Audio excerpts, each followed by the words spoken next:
Então, você está caminhando por uma rua conhecida. Uma rua que você percorre há anos, onde cada árvore, cada ruído, cada sombra é familiar. Mas, em um certo ponto, algo muda.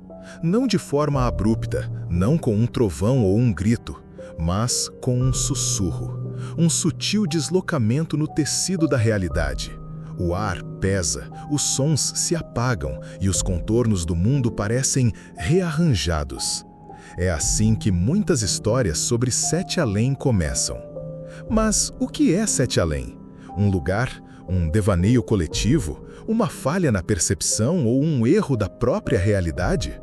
O nome circula pelos cantos escuros da internet como um mito que ninguém confirma, mas que muitos sentem. Uma ideia que paira entre lenda urbana e verdade fragmentada. Diferente de outros horrores, Sete Além não se apresenta como uma ameaça explícita. Não é um monstro, nem um assassino. É um estado, um limiar, uma fronteira invisível que, quando cruzada, dissolve o que você entende por real. Sete Além é o silêncio onde deveria haver barulho. É o reflexo no espelho que se move antes de você. É o elevador que para num andar que não existe, onde os corredores são mofados, as luzes oscilam e há sempre alguém parado no fim, de costas para você. Em fóruns esquecidos, relatos se acumulam. Pessoas que juram ter entrado em prédios conhecidos e saído em ruas que não constavam em nenhum mapa. Gente que ouviu uma voz no telefone com um prefixo impossível, alertando para não prosseguir. Viajantes que, por alguns minutos ou dias, viveram numa cidade que nunca mais conseguiram encontrar. Essas histórias têm algo em comum: um tempo que se comporta de forma errática. Ambientes que parecem familiares, mas estão ligeiramente errados. E a presença, quase sempre, de figuras humanas sem expressão, sem fala, sem alma. Talvez Sete Além não seja um local único. Talvez cada pessoa a experimente à sua maneira. Uma dobra psíquica, uma rachadura no tecido do mundo. Um reflexo distorcido da nossa própria mente. Um caminhoneiro que entrou numa cidade fantasma que sumiu dos mapas. E um jovem foi parar em um andar inexistente, onde a única presença viva era uma mulher imóvel, de costas. É possível que esses relatos estejam falando da mesma coisa. Uma experiência recorrente que cruza gerações e geografias, mas que só se manifesta para aqueles que, por acaso ou por maldição, se aproximam demais das bordas do mundo. E se Sete Além não for um local? E se for uma brecha? Um ponto cego da realidade onde as regras deixam de funcionar e algo mais antigo e silencioso observa de volta?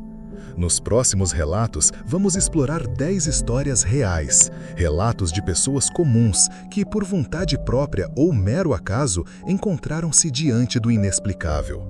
E por alguns minutos deixaram de existir no nosso mundo. Sete Além os recebeu, e quando retornaram, algo, por menor que fosse, havia mudado para sempre. Era por volta das 22 horas, quando Marcos, um motorista de aplicativo do interior de São Paulo, aceitou o que parecia ser apenas mais uma corrida de rotina.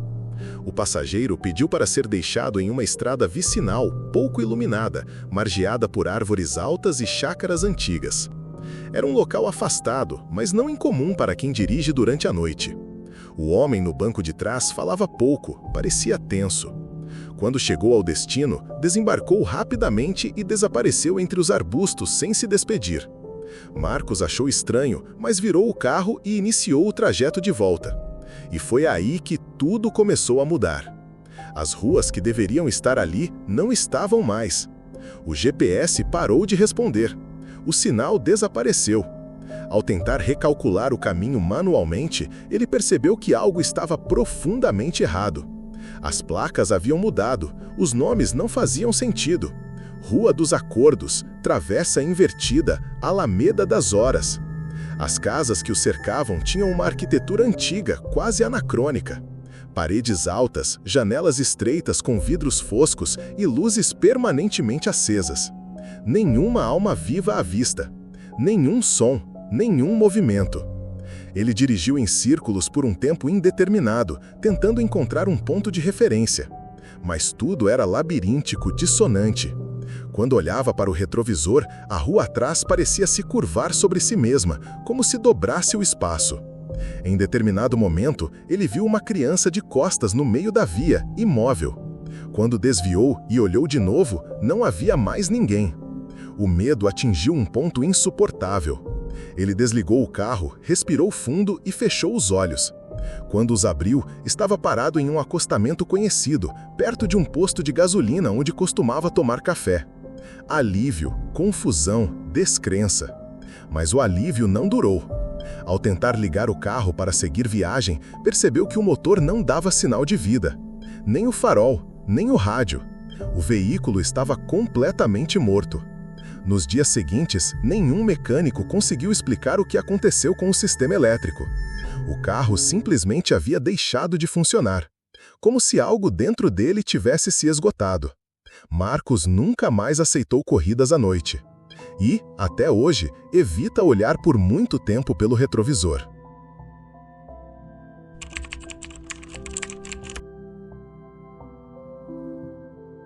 Sandra trabalha como zeladora noturna em um campus universitário do interior do Paraná.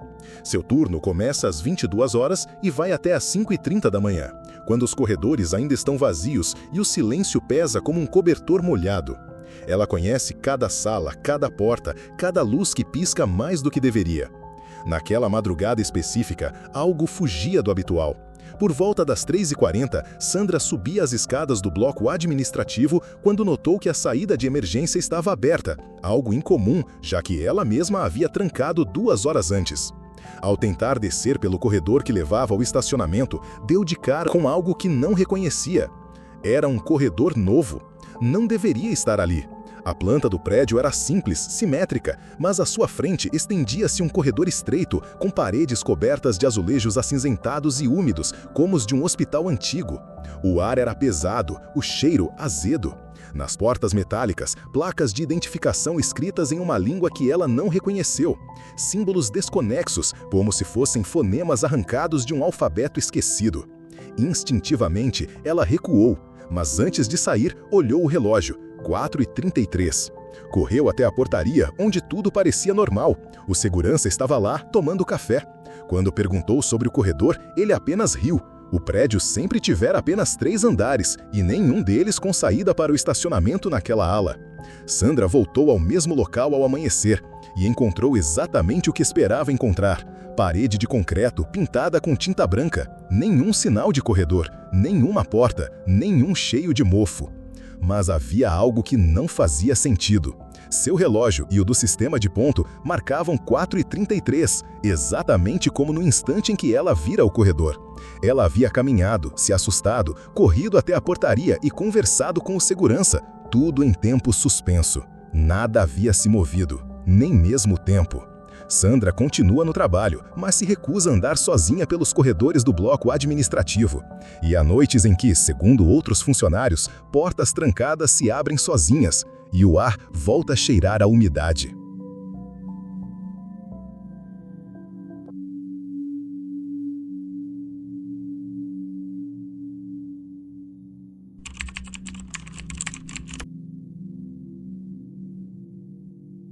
Era por volta das 2 da manhã quando Bruno, estudante de engenharia civil, resolveu descer para buscar algo que havia esquecido no carro. Morava em um prédio universitário de arquitetura brutalista, erguido nos anos 70 e nunca reformado por completo. Elevador antigo, corredores longos, iluminação rarefeita. O tipo de lugar onde os cantos escuros pareciam observar de volta. Bruno chamou o elevador e entrou. Apertou o botão do térreo e esperou. As portas se fecharam com um chiado áspero, como metal sendo arranhado. Mas o elevador não se moveu para baixo. Em vez disso, subiu. 1, 2, 3 andares, e então parou em um andar sem número.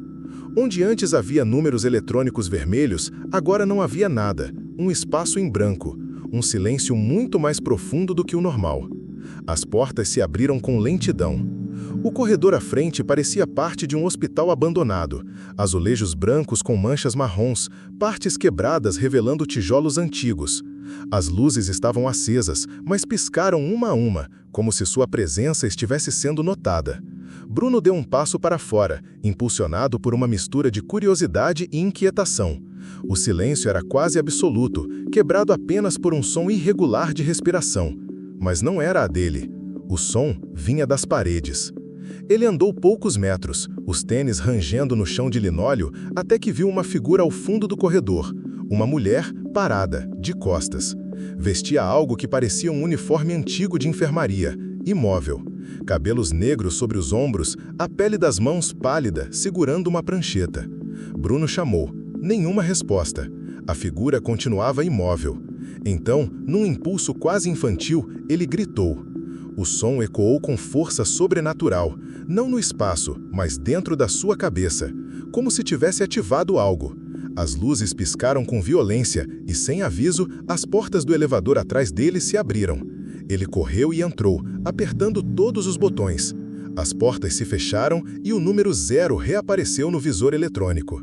Ao chegar ao térreo, encontrou o segurança noturno, que perguntou por que estava pálido. Bruno contou o que aconteceu. O homem franziu a testa e respondeu com frieza. Esse andar não existe mais. Fecharam depois de um incêndio, em 1991. Nunca mais foi aberto, nem tem acesso pelo elevador. Bruno tentou esquecer, mas, às vezes, quando sobe ou desce, o elevador para por alguns segundos. A luz apaga e o visor pisca em branco, sempre em branco.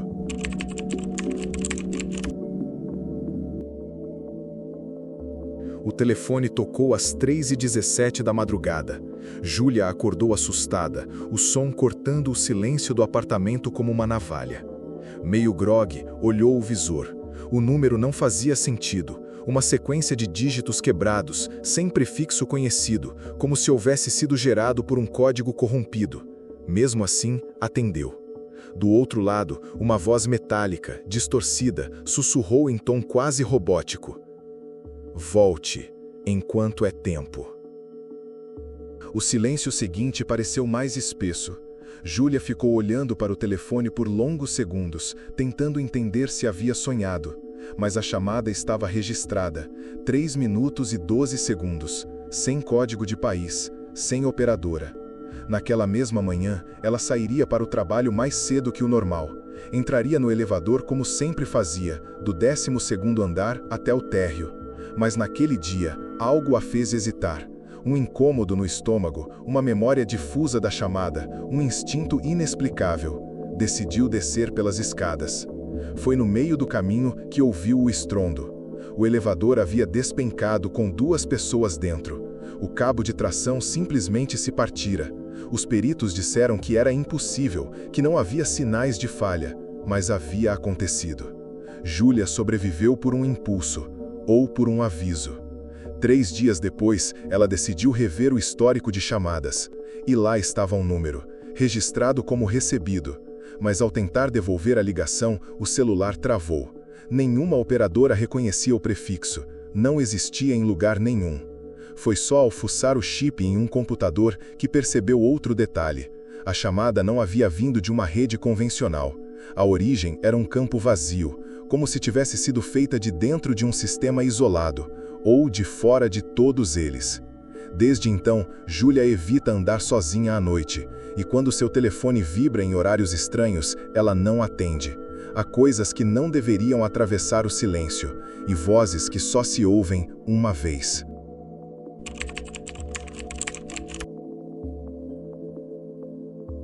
Em uma estação de trem isolada no interior de Minas Gerais, um segurança noturno, acostumado à monotonia silenciosa de seus turnos, enfrentou algo que parecia sair direto de um pesadelo. Era uma noite fria, sem vento, quando, por volta das 2 horas da manhã, o funcionamento habitual da estação começou a se desintegrar. De repente, os trens que deveriam passar em intervalos regulares começaram a parar, um a um, sem qualquer motivo aparente. As luzes fluorescentes da plataforma começaram a falhar, até que tudo mergulhou em uma escuridão quase total. Apenas a luz fraca de algumas lanternas de segurança iluminava o cenário. Foi nesse momento que ele viu a multidão descer dos vagões, mas não era uma multidão comum. As pessoas que ali estavam caminhavam lentamente, quase em câmera lenta, sem qualquer expressão facial, com olhos opacos e vidrados, vazios como se tivessem perdido toda a essência humana. Seus movimentos eram mecânicos, sem som, e não se comunicavam, não falavam, não respiravam audivelmente. Um silêncio sepulcral os envolvia. O segurança tentou se esconder atrás de um pilastro, seu coração batendo acelerado, consciente de que estava diante de algo que ultrapassava toda a lógica. Ele sentiu uma presença densa, um frio que atravessava a pele. O ar parecia pesado demais, carregado de uma energia sufocante, como se o próprio tempo estivesse parando. Durante minutos que pareceram eternos, ele observou aqueles seres silenciosos percorrerem a estação, vagando sem propósito, até que, lentamente, começaram a desaparecer, como se fossem sombras se dissipando com a luz do amanhecer. Quando a eletricidade finalmente retornou, o relógio da estação chamou sua atenção. Os ponteiros haviam retrocedido 16 minutos, um intervalo de tempo que ninguém conseguia explicar e que não constava em nenhum registro. O segurança nunca conseguiu esquecer aquela noite. A experiência o deixou marcada, com a sensação de que a estação fora um portal temporário, para Sete Além, um lugar onde as leis da realidade se dobram, e o tempo, a vida e a própria existência tornam-se fluidos, instáveis e ameaçadores.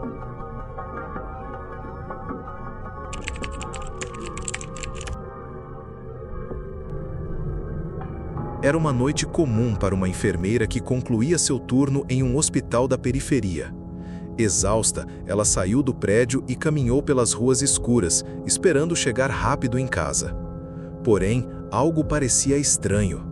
A rua onde ela estava não era familiar, nem o trânsito, nem as placas, nem as poucas pessoas que circulavam. Tudo parecia deslocado no tempo. Ela tentou usar o celular para pedir um táxi, mas percebeu que o aparelho estava sem histórico e a data marcada no visor era de 1913.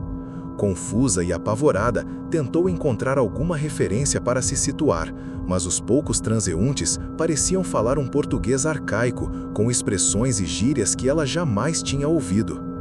Desesperada, ela abordou um policial para pedir ajuda, mas sua farda e seus gestos remetiam a outra época.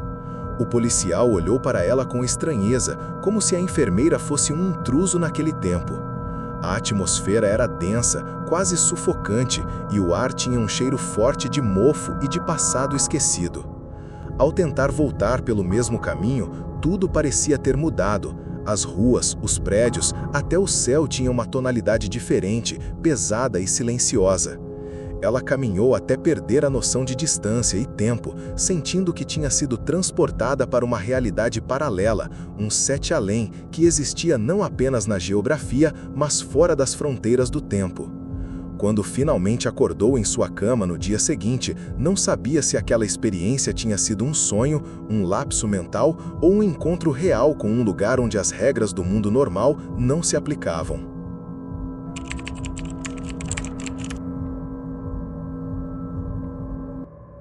Ele se mudou para um prédio antigo, atraído pelo preço acessível e pela localização central, apesar das histórias estranhas sobre o local. O síndico, um homem reservado, lhe avisou com certa relutância que o 107 era um andar que ninguém habitava há anos. A explicação era vaga, mas havia um aviso claro: evite aquele andar. Nas primeiras noites, o silêncio do prédio era quase absoluto, exceto pelos sons que pareciam vir do 107.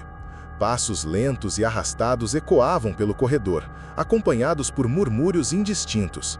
Não eram vozes comuns, mas sussurros abafados, entrecortados por risadas baixas e por vezes suspiros que pareciam atravessar as paredes. Movido por uma mistura de medo e fascínio, ele decidiu investigar. Subiu as escadas que levavam ao 107, notando que naquele andar não havia janelas, apenas uma porta antiga de madeira com a pintura descascada. Ao abrir, sentiu um cheiro úmido, como de mofo misturado a algo metálico, quase ácido. O corredor para o qual a porta dava acesso era uma espécie de túnel estreito e sem fim. As paredes eram feitas de um material escuro, áspero ao toque, e a iluminação era tênue, como se uma névoa sutil filtrasse a luz. Ele percebeu que o som era completamente absorvido ali. Seus passos não ecoavam, seu próprio respirar parecia abafado. Conforme avançava, o tempo começou a se distorcer. Os minutos pareceram se esticar, como se estivesse preso em um limbo. A sensação de estar sendo observado era constante, e sombras pareciam se mover nas bordas do seu campo de visão. Quando finalmente decidiu voltar, teve dificuldade para encontrar a saída. O corredor parecia se alongar ainda mais, como se tentasse retê-lo ali. Exausto e com a mente turva, conseguiu retornar ao apartamento, mas percebeu que o mundo lá fora parecia ter seguido seu curso normal, enquanto para ele o tempo havia sido dilatado. Dias depois, sua saúde mental começou a declinar. Ele via imagens do corredor quando fechava os olhos e escutava os sussurros mesmo quando estava longe do prédio.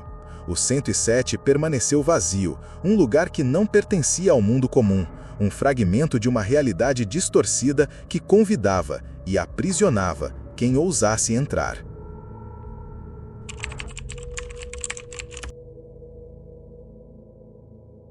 Em uma região remota de mata fechada, conhecida por histórias perturbadoras entre moradores da região, uma equipe militar foi enviada para realizar uma operação de reconhecimento.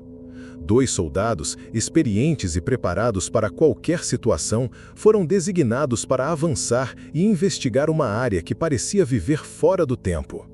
Desde o início, algo estava errado. O céu, sempre encoberto, parecia pesar sobre os ombros dos homens. O silêncio era absoluto, uma quietude tão densa que engolia o som de seus próprios passos. À medida que avançavam, os rádios começaram a apresentar falhas, estática, ruídos estranhos e, às vezes, vozes abafadas, quase infantis, que pareciam vir de um lugar muito além da floresta. Essas vozes, sussurros metálicos e indistintos, criavam uma sensação crescente de desconexão com a realidade. Era como se o próprio ar carregasse uma presença invisível, uma sombra que observava cada movimento, um olho que não pisca. Os soldados sentiam um peso no peito, um frio que não vinha do clima, mas da presença invisível que parecia espreitá-los.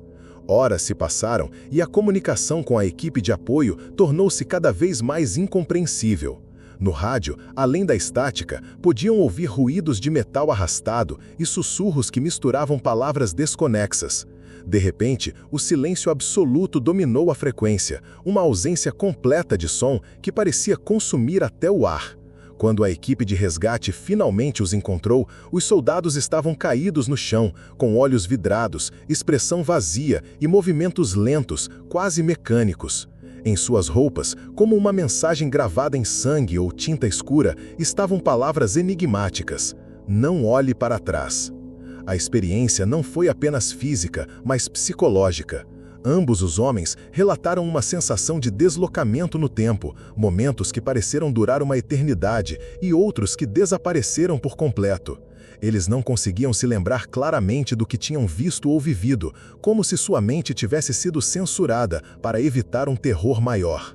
Até hoje, a operação é um mistério envolto em silêncio oficial e relatos fragmentados.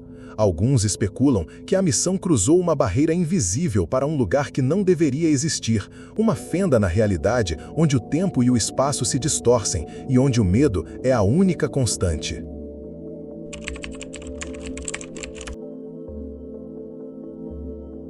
Era um fim de tarde quente, no interior de uma pequena cidade próxima a um vasto canavial. 2 irmãos gêmeos, inseparáveis desde o nascimento, decidiram explorar os campos para brincar. O sol já começava a descer quando os pais notaram que os meninos não haviam voltado para casa. A busca começou, frenética, mas o canavial parecia engolir qualquer sinal deles. Após 7 horas desaparecidos, algo inexplicável aconteceu.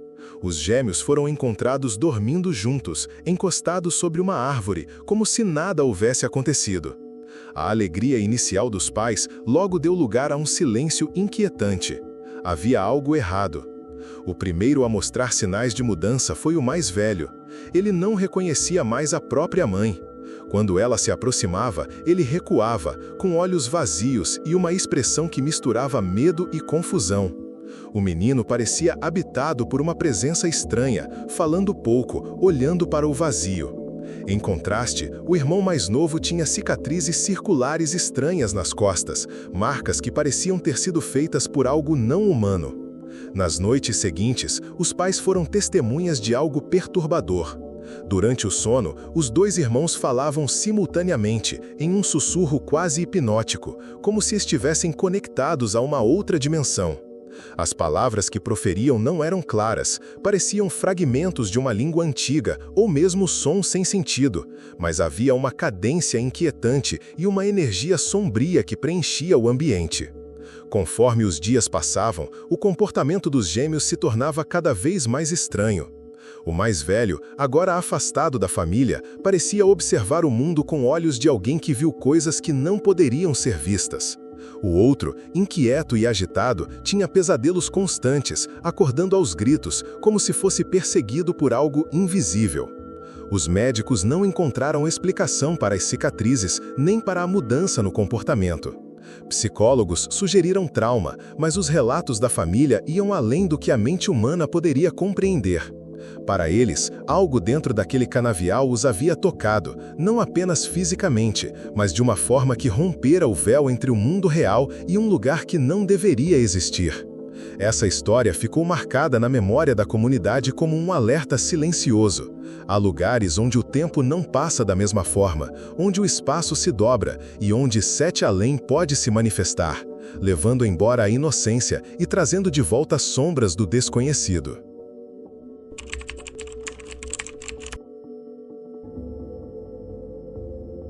Era uma noite fria e úmida de outono. O tipo de frio que não apenas corta a pele, mas parece se infiltrar pelos ossos. Um grupo de 4 amigos, Rafael, Luana, Marcos e Tati, decidiu fazer uma viagem improvisada para uma antiga casa de campo da família de Rafael, escondida no interior do estado. Era para ser apenas uma escapada do caos da cidade, algo leve, divertido. Mas logo no início, a estrada principal estava interditada por obras. O GPS insistente sugeriu uma rota alternativa, um desvio por uma estrada vicinal que nenhum deles conhecia. Com o cansaço e a impaciência batendo, aceitaram. Afinal, o GPS sabe o que está fazendo, certo? Errado. A estrada se estreitava cada vez mais. O asfalto cedeu lugar ao cascalho. O cascalho virou terra batida, até que o caminho parecia mais uma trilha do que uma via. As árvores densas se inclinavam para dentro da estrada, como se quisessem sussurrar algo ou esconder alguém. O rádio, que tocava baixinho uma playlist de rock clássico, fez um ruído seco e caiu num silêncio absoluto. Nem mesmo a estática, apenas nada. Do lado de fora, os sons noturnos também cessaram. Sem grilos, sem vento, nem mesmo o som dos pneus contra o chão parecia real. Era como se tivessem entrado em um vácuo. Dentro do carro, ninguém falava. Até que Marcos, olhando fixamente pela janela, sussurrou com a voz quase quebrada. "Vocês ouviram isso?" O grupo se entreolhou em pânico contido. Antes que alguém respondesse, ela apareceu. No meio da estrada, parada, como se estivesse à espera. Uma figura alta, magra, envolta em sombras que pareciam vibrar. Não dava para distinguir se era homem, mulher ou algo mais antigo que isso. Os olhos, ou o que quer que estivessem no lugar deles, eram vazios, profundos, como buracos abertos no tecido da realidade. Rafael gritou e pisou fundo no acelerador. O carro quase perdeu o controle numa curva fechada, derrapando na lama, mas seguiu em frente. E quando olharam pelo retrovisor, nada. Nenhuma figura, nenhum sinal de que algo esteve ali. E então, o impossível. A estrada terminou em uma bifurcação abrupta. Um letreiro de madeira apodrecida balançava ao vento. Nele, apenas uma palavra pintada à mão, quase ilegível: Bela Sombra. "Alguém já ouviu falar desse lugar?" perguntou Tati, em voz trêmula. Ninguém respondeu. Decidiram voltar, mas a estrada por onde vieram simplesmente não existia mais. Havia apenas floresta, densa e escura, como se os tivessem engolido. Eles tentaram ligar os celulares, sem sinal. GPS congelado. O ponteiro da bússola girava sem parar. E foi então que entenderam. Aquela estrada, ou o que quer que fosse, exigia silêncio e obediência, como se houvesse regras ali, invisíveis, mas rígidas, e quem ousasse quebrá-las, quem ousasse tentar escapar ou duvidar do caminho, jamais sairia dali. Ao que tudo indica, Sete Além talvez não seja um lugar que se possa localizar em um mapa, mas um reflexo distorcido da própria realidade. Um espaço entre mundos, onde o tempo falha, a lógica se desfaz e o que era familiar se torna irreconhecível. Seria esse o preço por atravessar os limites do que consideramos real? E você, já passou por algo parecido com Sete Além? Acredita que esses lugares entre lugares são reais ou seriam projeções da mente, fragmentos do inconsciente coletivo? Por que tantos relatos compartilham os mesmos elementos? O silêncio absoluto, figuras sem rosto, cidades que não existem? O que você faria se entrasse e descobrisse que não há como voltar? Deixe sua opinião nos comentários, ela pode ser mais importante do que imagina. E se você gosta de histórias como essa, onde o desconhecido não apenas assusta, mas convida à reflexão, curta este vídeo e se inscreva no canal. Aqui, cada história é uma fresta na realidade, e nem sempre dá para saber o que existe do outro lado.